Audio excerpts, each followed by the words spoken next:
हमारे मास्टर भैया बड़ी पुरान गीत का इशारा करत हवन। कोनो पुरान मतारी बहिन नई नवेली दुल्हन का मजाक उड़ावत हन, बतावत हन कि हम का जाने सिंगार पटार करे। बहादुर भैया बुढ़िया बतावता अरे का दे वही जाने भला का दे वही जाने शहर वाली कजरा का दे वही जाना।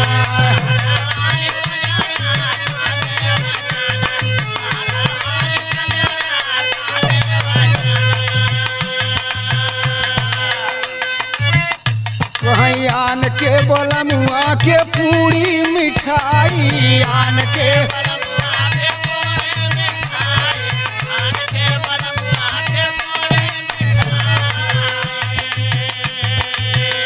अरे अपने बलम बिन भेवाई दिन बजारा का देवई जाना शहर वाली कजारा का देवई जाना।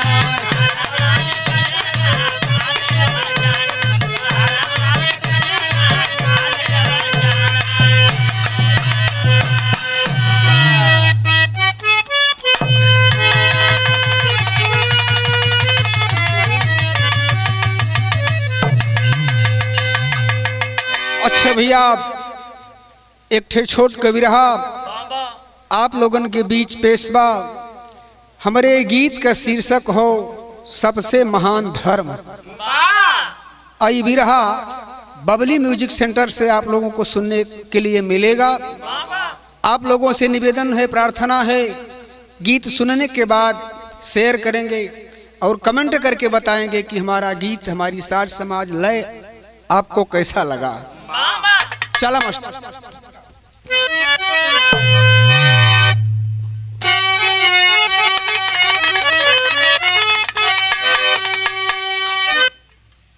बतौली कि हमारे गीत का शीर्षक हो कि सबसे महान धर्म क्या है। भूमिका में आओ मास्टर। धर्म है अनेकों इस पावन धरा पर, अपने धर्म के बने सब पुजारी, धर्म की ध्वजा को संभाले हुए हैं, करते प्रशंसा सभी बारी बारी।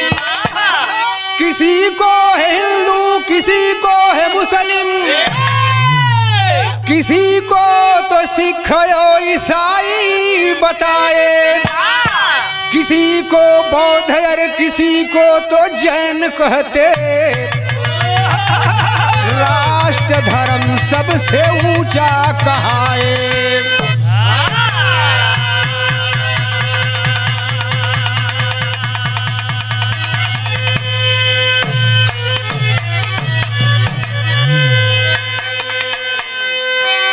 कवि की लेखनी बता रही है कि सभी धर्मों से महान है, सबसे ऊंचा है राष्ट्र धर्म। लेकिन लेखनी सिद्ध कर रही है कैसे मालिक। गीत बात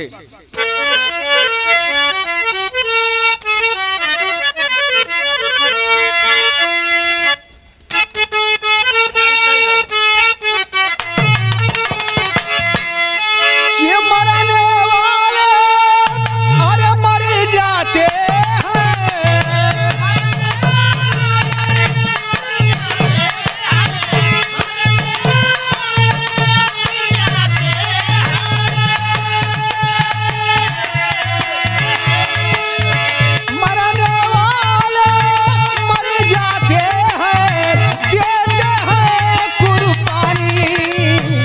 जवानी के पानी राजा, जवानी के पानी।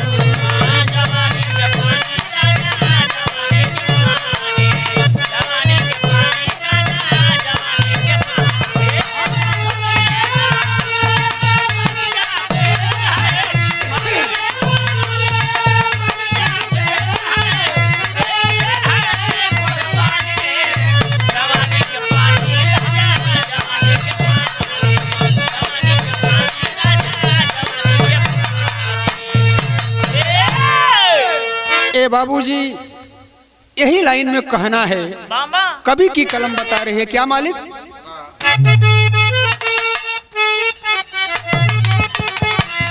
ये राष्ट्र धर्म है अरे सबसे ऊंचा,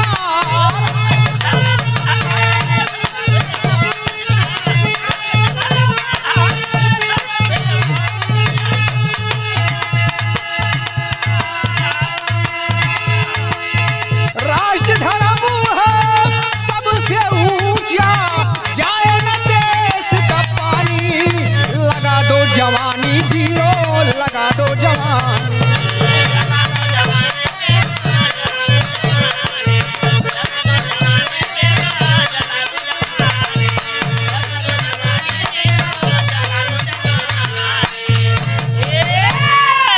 कहना है कि राष्ट्र धर्म है सबसे ऊंचा, जाए न राष्ट्र का पानी, लगा दो जवानी वीरों, लगा दो जवानी। राष्ट्र नहीं रहेगा बाबूजी तो कोई धर्म नहीं बचेगा, न हिंदू न मुस्लिम न सिख न ईसाई न जैन। इसलिए राष्ट्र धर्म को कवि ने सबसे सर्वोपरि बताया है। यहीं से हमारे कहानी का शुरुआत हो नजम में मास्टर। कैसे?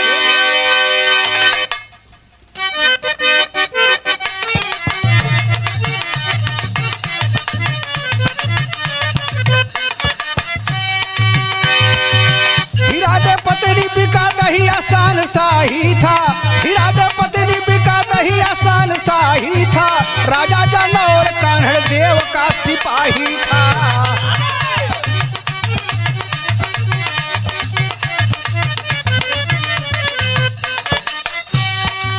सोनगढ़ा चौहानों की वीरता मशहूर रही, सोनगढ़ा चौहानों की वीरता मशहूर रही, जिनके रण कौशल की चर्चा दूर दूर रही।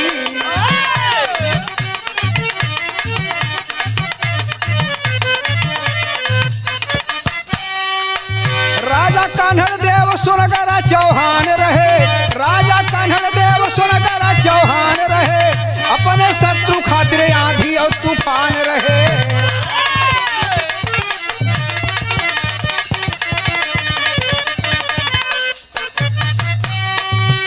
मई 1311 खुशी लाया है, मई 1311 खुशी लाया है, कान्हड़ देव से जब खिलजी हार खाया है।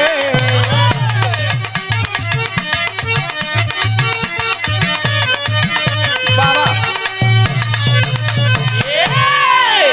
ए बाबूजी, जालौर के राजा सोनगढ़ा चौहान कान्हड़ देव की सत्ता और उनकी शक्ति का अंदाज एक अलग था।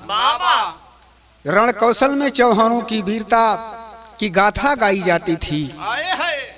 उन्हीं राजा कान्हड़ देव के दरबार में बतौर एक सिपाही जिसका नाम बीका दहिया बताया गया, खिलजी से जब मई 1311 में युद्ध हुआ तो खिलजी हार करके अपनी सेना सहित अपने डेरे की तरफ जा रहा था और बीका दहिया मनमुदित हो खुशी हो करके भैया अपने घर आया। और जब अपने घर आया तो उसकी पत्नी जिसका नाम हीरा देवी बताया गया, जिसे प्यार से इतिहास के पन्नों में हीरा दे कहा जाता है। ए बाबू, अपनी पत्नी के समीप जब आया तो उसकी पत्नी अपने पति की आरती करती है, जैसे एक जंग से जीत करके आए हुए बहादुर का सम्मान किया जाता है।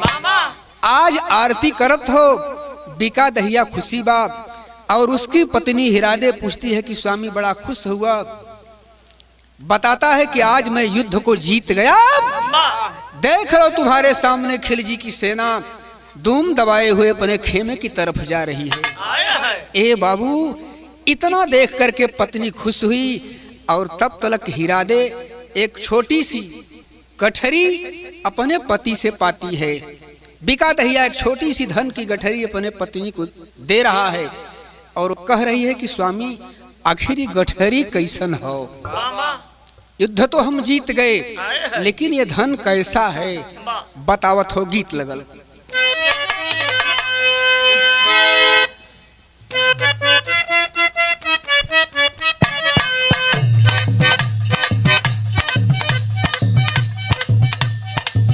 का बताओ थो मालिक? काली तेरी चोटी है परंदा तेरा लाल री।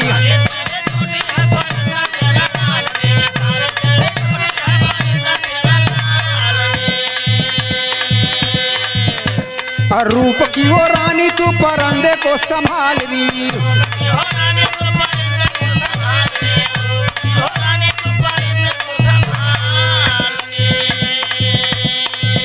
अरे किसी मंचले का तुझ पे आ गया जो दिल होगी बड़ी मुश्किल। किसी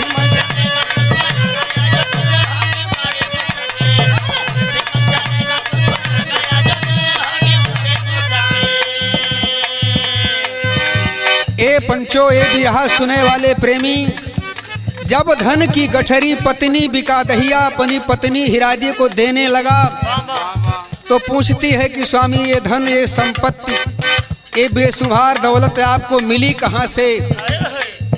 हंसते हुए आज बिकादहिया अपनी धर्मनिष्ठ देशभक्त पत्नी से कह रहा है, क्या कहले बा बाबू।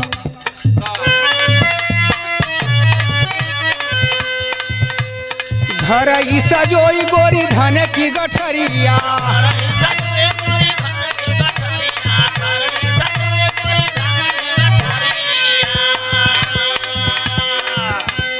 ए दुल्ही सवाल मत करा, ई धन का गठरी जतन से रखा, एकर राज आपके बताई था। बताओ बा का कहले बा। घर ईसा जोई गोरी धन की गठरिया।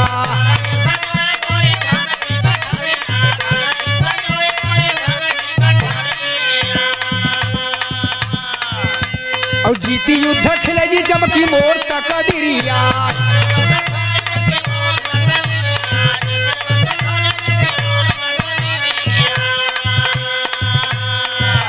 अरे बनबै जाल और का जरूर सरदार ललकार के कही। बनबै जाल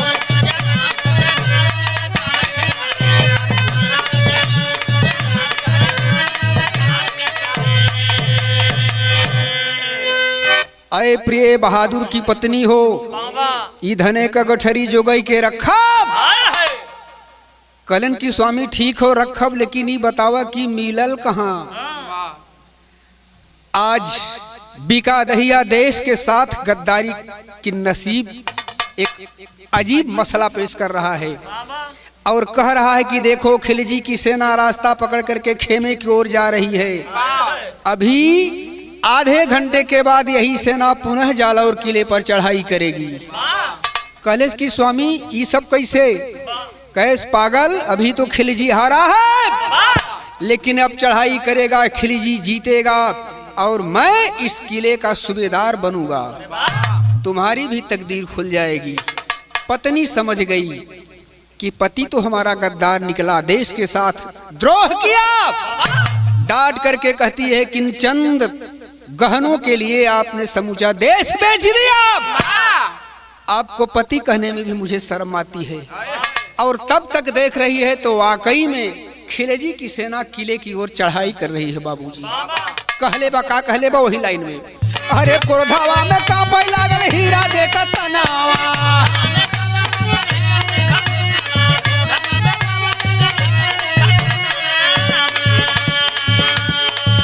ए पंचो ए भैया मास्टर, इसीलिए कहा गया है कि नारी निंदा ना करो, नारी नर की खान, और नारी से पैदा हुए ध्रुव प्रहलाद समान।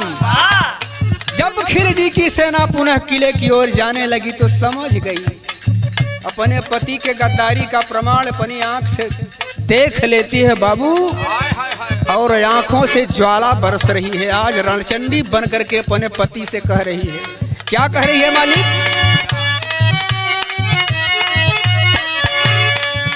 अरे क्रोधावा में कांपे लागल हीरा देखत तनावा, में कांपे लागल हीरा।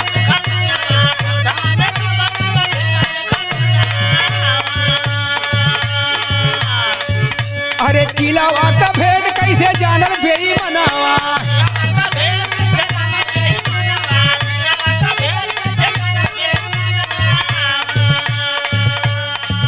अरे राजपूत होके पिया भैले गद्दार ललकार के कहीं। राजपूत होके पिया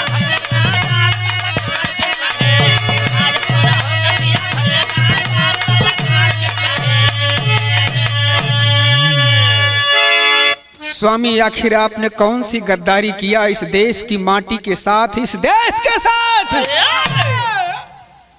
हिजड़ों की तरह मुस्कुराते हुए बिका दहिया बताया कि बस छोटा सा काम किया। किले का मुख्य भेद बता दिया खिलजी को। किले की पश्चिमी दीवार कच्ची है। यह राज किसी को नहीं पता था कि किले का पश्चिमी दीवार कच्चा है, मिट्टी की है, केवल रंग लगा करके बनाया गया है। हमने खिलजी को बता दिया, अब उसी किले की तरफ से वह चढ़ाई करेगा और युद्ध जीत जाएगा और शर्त के अनुसार मैं इस राज्य का सूबेदार बनूंगा। डांट करके कहती है कि अरे बेईमान, ऐसा कहते हुए तेरी जिहवा क्यों नहीं गिर गई? क्षत्रिय कुल में जन्म लेना बेकार है। क्या आने वाले जमाने को, इतिहास को क्या बताएगा? लेकिन चलो, मैं भी छत्राणी हूं, तेरे इस उम्मीद पर, इस आशा पर पानी फेर दूंगी। कहती है ड्योढ़ी में, क्या कहले बा मालिक?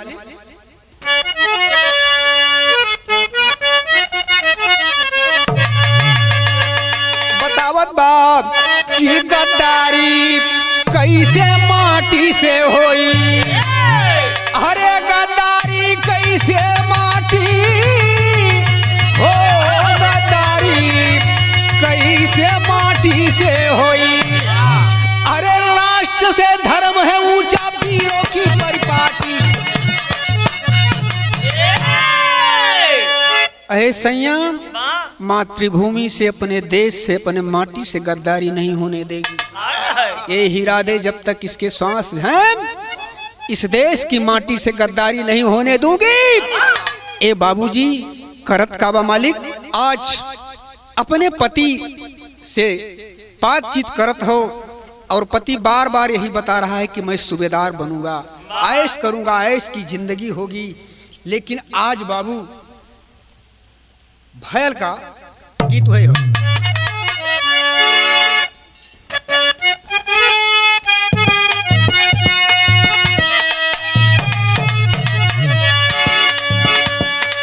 अभी तो खिलजी की सेना किले की ओर चढ़ाई कर रही है बाबूजी, लेकिन सारी कल्पना हिरादे अपने दिल में सोच रही है, यदि खिलजी युद्ध जीत गया तो मेरे देश की बहन बेटियों की अस्मत सरेआम लूटी जाएगी। राजमहल की रानियां और राजकुमारियां जौहर कर लेंगी, जिसका दोष मुझे लगेगा, मेरे पति को लगेगा। यही दिल में सोच करके आज अपने पति को फटकार रही है। कैसे बाबू?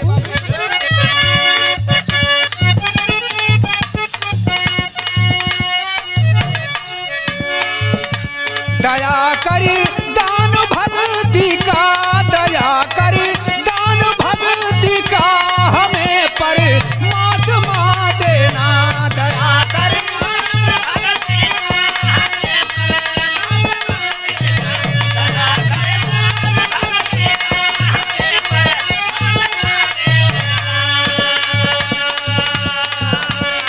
आज आंखें लाल लाल हैं हिरादे की, अपने पति के सामने जाकर के कहती है कि अब भी समय है स्वामी, जाकर के राज दरबार में राजा साहब से माफी मांग लो। दयालु राजा, प्रजा पालक राजा क्षमा कर देगा और समर में उतर करके फिर से खिलजी को भगा दो। लेकिन इसकी तो मति भ्रष्ट थी कि इसके दिमाग में केवल वही बात गूंज रही थी। लेकिन अपने भटके हुए पति को कहती है, क्या कहती है मालिक?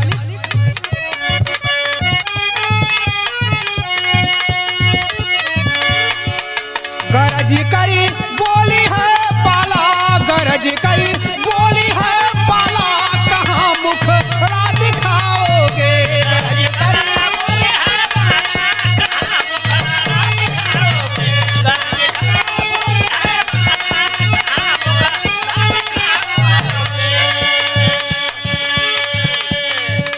तुझे पति कहते हुए, अपना स्वामी कहते हुए शर्म आ रही है। कहाँ अपना मुखड़ा दिखाएगा?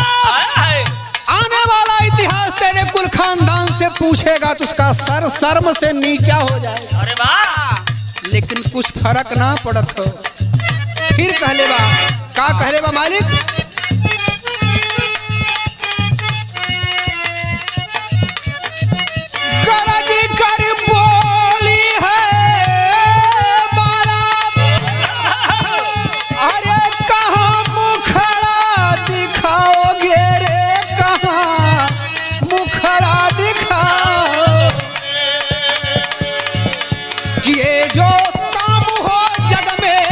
ये जो काम हो जग में कहीं ना चैन पाओगे।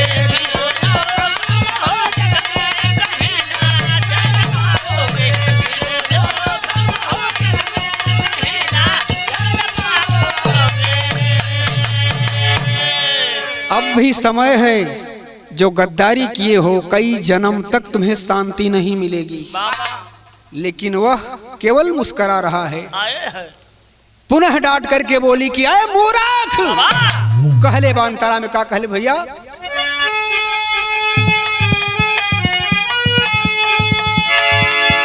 अरे माँ के दूध की लाली बचा न पाया पाजी तूरे बचाना पाया पाजी तू।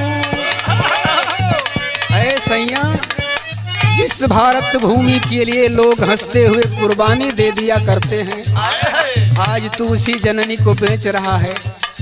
और कहले बा का कहले बा, लगा कर आग गुलशन में, लगा कर आग गुलशन में उसे कैसे बचाओगे।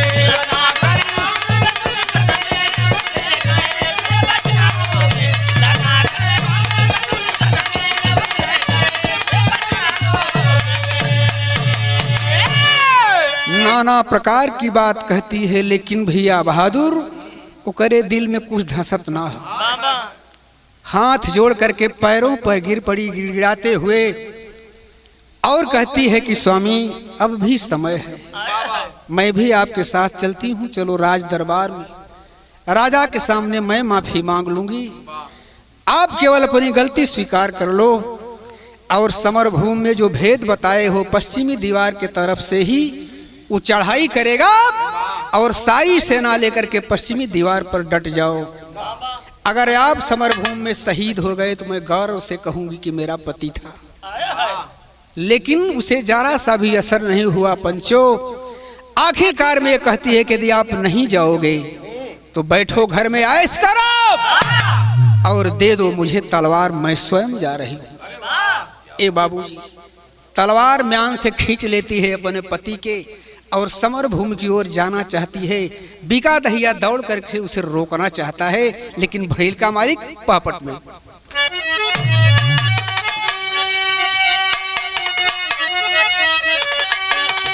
अबू करज पड़ी है क्रोध में तब छत्रानी पानी जाई ना। अरे गरज पड़ी है क्रोध में तब छत्रानी पानी जाई ना, और बनी काली का रण चंडी महारानी पानी जाई ना।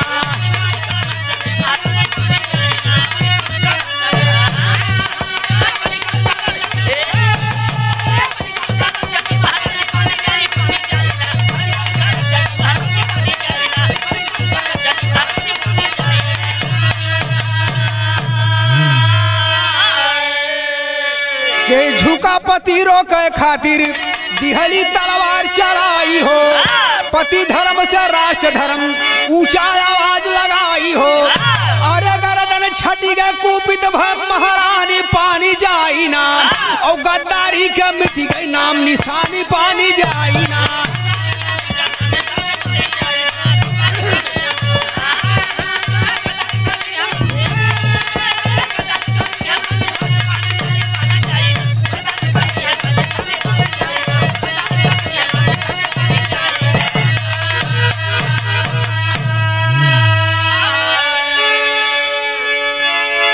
तलवार खींच करके जब अपने हाथ में लेकर के राजमहल की ओर जाने लगी पंचो, बिका दहिया सोचा कि वास्तव में यह चली जाएगी, भेद बता देगी, बेमौत मारा जाऊंगा।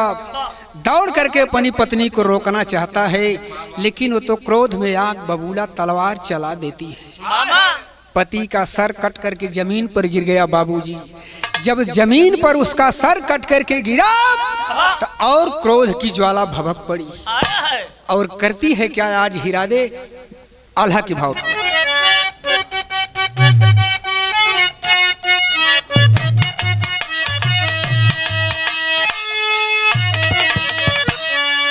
धन्य हो हीरा दे हमारे देश की बहनिया पंचो,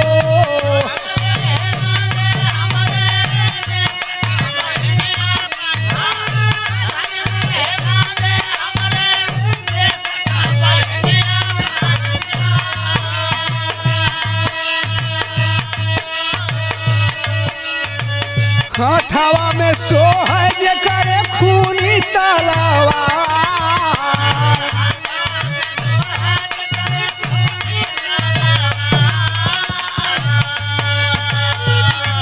अबू दिलवा में नाचे गुप्ता भेद किलवा के भैया।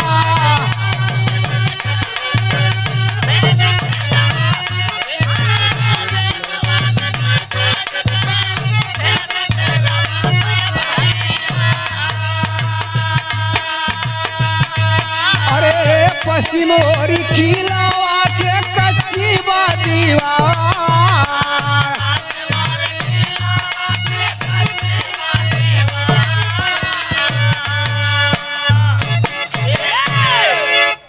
पति का धड़ अलग गिरा हुआ है, सर अलग गिरा हुआ है बाबूजी। उसके दिमाग में केवल एक ही बात नाच रही है कि किले का पश्चिमी दीवार कच्चा है, शत्रु उधर से ही चढ़ाई करेगा। सर बाएं हाथ में उठा लेती है, दाहिने हाथ में तलवार ध्वजा यहीं पड़ी हुई है, चल देती है किला की तरफ। आज किला की तरफ जब चलल बा पंचो तो भइल का सदर में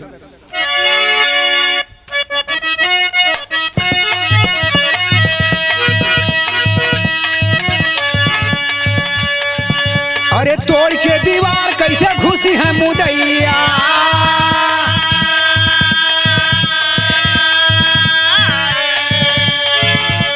चल के राजा साहब से बताई भी जहां।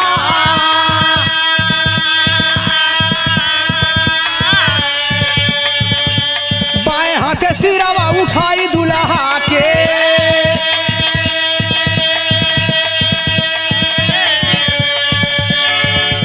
दाहिने हाथे लिहली उठाई तलवार।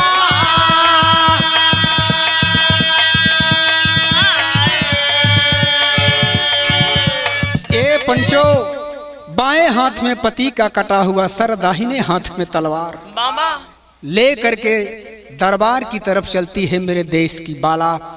जिस रास्ते से गुजरती है लोग डर के मारे भाग जाते हैं। ए बाबूजी आज जब राजा के दरबार में पहुंची बाबू, मंत्री घबरा गया, दरबारी घबरा गए, लेकिन जब वहां पहुंची तो वहां का नजारा है। खड़ी हो आखिरी में पश्चिमांचली।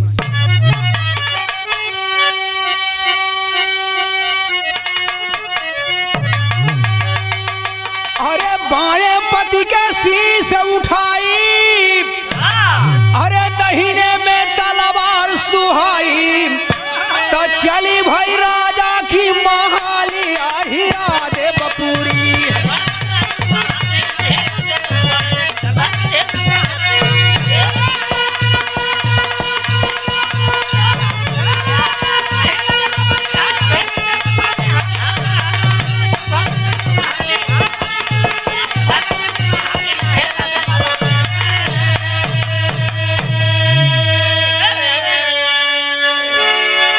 इसी प्रकार से बहादुर भैया एक हाथ में पति का कटा हुआ शीश, दूसरे हाथ में खूनी तलवार। राजमहल के गेट के समीप जब पहुंची तो पहरेदार भाग करके खड़े हुए। सूचना दिए सेनापति मंत्री को, सब आए। वह बोली कि मुझे राजा के पास जाना है, राजा से मिलना है।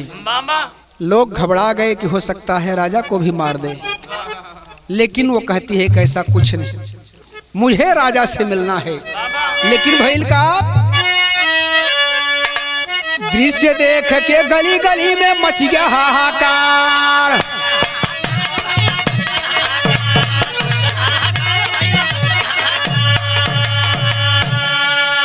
अरे पागल हुई हीरा दे अपने पति को दिहली मार। सबकी धूमिल बा सकली हीरा दे बपूरी।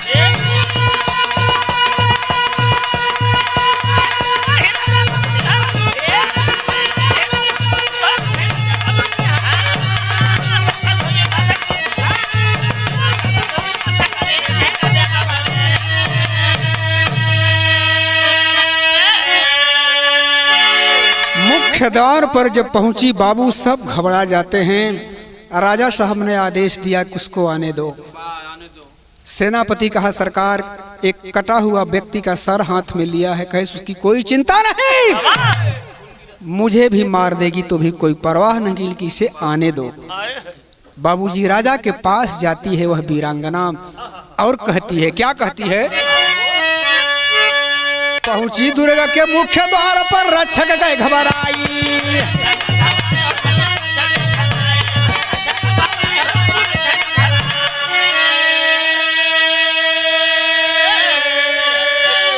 अरे राजा के सम्मुख जाकर के सारी हाल बताई, तई हो गद्दारी कहलिया हीरा दे बपुरी। राजा के सामने जाकर के खड़ी हो जाती है बाबूजी। बाएं हाथ में पति का सर, दाहिने हाथ में तलवार। राजा हाथ जोड़ करके सिंहासन पर खड़े हो गए। बताओ बहन, क्या अन्याय हुआ तुम्हारे साथ? सारी बात बताती है। सरकार बताने में लज्जा आती है। कैसे बताऊं कि ये पति का सर है?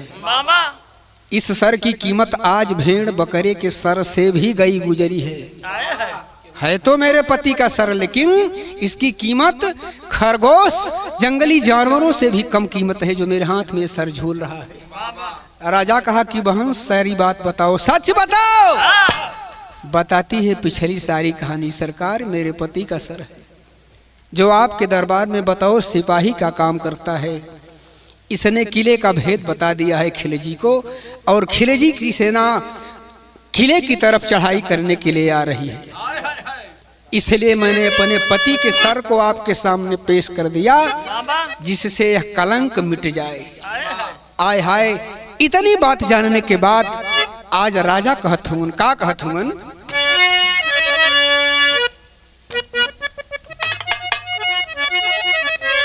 हाथ जोड़ के राजा बोले, धन्य देश का प्यार।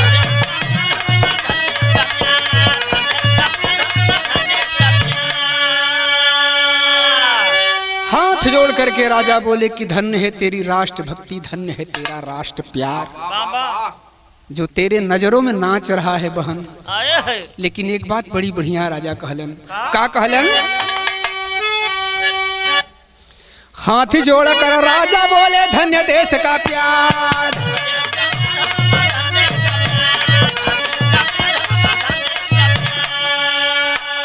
अरे सतत नमन है बहना तुझको जस गाई संसार, तकरी है कुल के सब नकलिया हीरा दे बपुरी।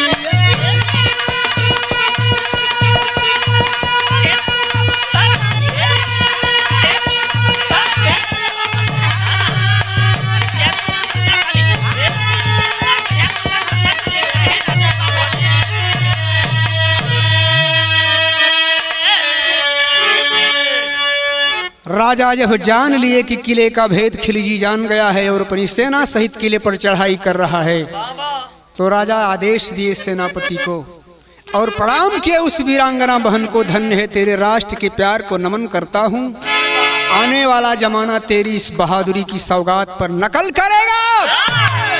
सेनापति को आदेश दिए कि सेनापति, इनके पति के सर को ले जा करके धड़ में मिलाओ और सम्मान पूर्वक अंतिम संस्कार करो। इसलिए नहीं कि वह गद्दार की लाश है, इसलिए कि वह एक वीरांगना बहादुर बहन का पति है। सम्मान पूर्वक राजी, सम्मान पूर्वक उस लाश का अंतिम संस्कार हुआ। बाबूजी, ऐसी ऐसी वीरांगनाएं हमारे देश के लिए बलिदान हुई हैं जो हम आज आजादी की सांस ले रहे हैं। यही हमारे गीत का आखिरी भाव बा। कहना भाव,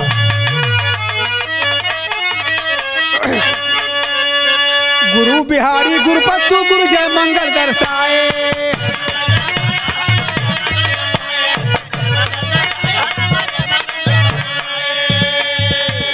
बबई नायक मूल चंद जी सरधा सुमन चढ़ाए हो।